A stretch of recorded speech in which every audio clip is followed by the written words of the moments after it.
ശത്രുവിനെ പൂർണ്ണമായും പരാജയപ്പെടുത്തും വരെ പോരാട്ടം തുടരുമെന്നാണ് ഇറാൻ സൈന്യം പറയുന്നത്. എല്ലായിടങ്ങളിലും ആക്രമണം ശക്തമാക്കുമെന്നാണ്. എന്തായാലും ഗൾഫ് മേഖലയിലാണ് ഇപ്പോൾ ആക്രമണങ്ങളും പ്രത്യാക്രമണങ്ങളൊക്കെ കൂടുതൽ ശക്തമായി കൊണ്ടിരിക്കുന്നത്. ഗൾഫ് മേഖലയിലെ പലയിടങ്ങളിലും ഇറാൻ ആക്രമണങ്ങൾ കടുപ്പിച്ചിരിക്കുകയാണ്. യുഎസിന്റെ സൈനിക താവളങ്ങൾ കേന്ദ്രീകരിച്ച് ആക്രമണം കൂടുതൽ ശക്തമാക്കുകയാണ്. അബുദാബിയിലും ബഹ്റൈനിലും സ്ഫോടനമുണ്ടായിട്ടുണ്ട് എന്നാണ് ഏറ്റവും പുതിയ വിവരങ്ങൾ ഇപ്പോൾ പുറത്തുവരുന്നത്. ഖത്തർ അമീറുമായി ഫ്രഞ്ച് പ്രസിഡന്റ് ചർച്ച നടത്തിയിട്ടുണ്ട്. ഒരു വശത്ത് സമാധാന ചർച്ചകൾ നടത്തുമ്പോൾ മറുവശത്ത് സ്ഫോടനങ്ങളും വ്യോമാക്രമണങ്ങളൊക്കെ ശക്തമായി കൊണ്ടിരിക്കുകയാണ്. എന്തായാലും യുദ്ധഭീതിയിൽ തന്നെയാണ് പശ്ചിമേഷ്യയിലെ യുഎസിന്റെയും ഇസ്രായേലിന്റെയും എല്ലാ സൈനിക കേന്ദ്രങ്ങളും തങ്ങളുടെ ലക്ഷ്യമാണ് എന്നാണ് ഇപ്പോൾ ഇറാൻ സൈന്യം പറഞ്ഞിരിക്കുന്നത്. അമേരിക്കൻ പിന്തുണയോടെ ഇസ്രായേൽ തെഹ്റാനിൽ നടത്തിയ ആക്രമണത്തിന് ഇറാൻ ശക്തമായ തിരിച്ചടി നൽകിയതിനു ശേഷമാണ് ഇപ്പോൾ ഒരു സൈന്യത്തിന്റെ പ്രസ്താവന തന്നെ വന്നിരിക്കുന്നത്. എന്തായാലും യുദ്ധഭീതിയിലാണ്.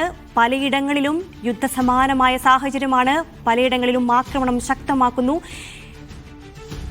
കൂടുതൽ വിവരങ്ങൾ നൽകാനായി ഷിനോജ് ഷംസുദ്ദീനുണ്ട് ദുബായിൽ നിന്നും. ഷിനോജ്, എന്തായാലും ഗൾഫ് മേഖലയിൽ ആക്രമണം ശക്തമാക്കിക്കൊണ്ടിരിക്കുന്നു. പലയിടങ്ങളിലും ഇപ്പോഴും സ്ഫോടനങ്ങൾ ഉണ്ടായിട്ടുണ്ട് എന്നാണ് റിപ്പോർട്ടുകൾ പുറത്തുവരുന്നത്.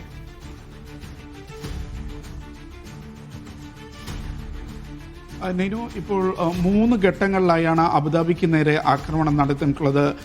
ഉച്ചയ്ക്ക് 12 മണിയോടെ ഒരു ഘട്ടം ആക്രമണം നടന്നു. രണ്ടാമത്തെ ഘട്ടം നടന്നത് വൈകുന്നേരം 3 മണിയോടെയാണ്. ഇപ്പോൾ അല്പസമയത്തിന് മുമ്പ് ഇറാന്റെ ഒരു മിസൈൽ വർഷം കൂടി അബുദാബിക്ക് നേരെ ഉണ്ടായി.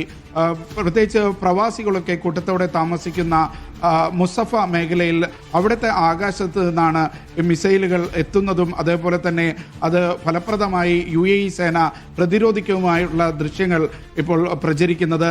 ഇതിൻ്റെ അവശിഷ്ടങ്ങൾ പലയിടത്തും പതിക്കുന്നുണ്ട്.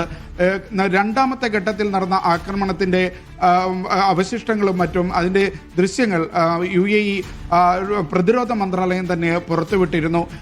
അബുദാബിയുടെ പല ഭാഗങ്ങളിലും, പ്രത്യേകിച്ച് സാദിയ തായ്ലൻഡ്, അതേപോലെ തന്നെ സെൻട്രി ഗേസ് അങ്ങനെയുള്ള സ്ഥലങ്ങളിൽ എല്ലായിടത്തും ബനിയാസിലുമൊക്കെ മിസൈലിൻ്റെ അവശിഷ്ടങ്ങൾ പതിച്ചതിൻ്റെ ദൃശ്യങ്ങൾ പ്രതിരോധ മന്ത്രാലയം പുറത്തുവിട്ടിരുന്നു.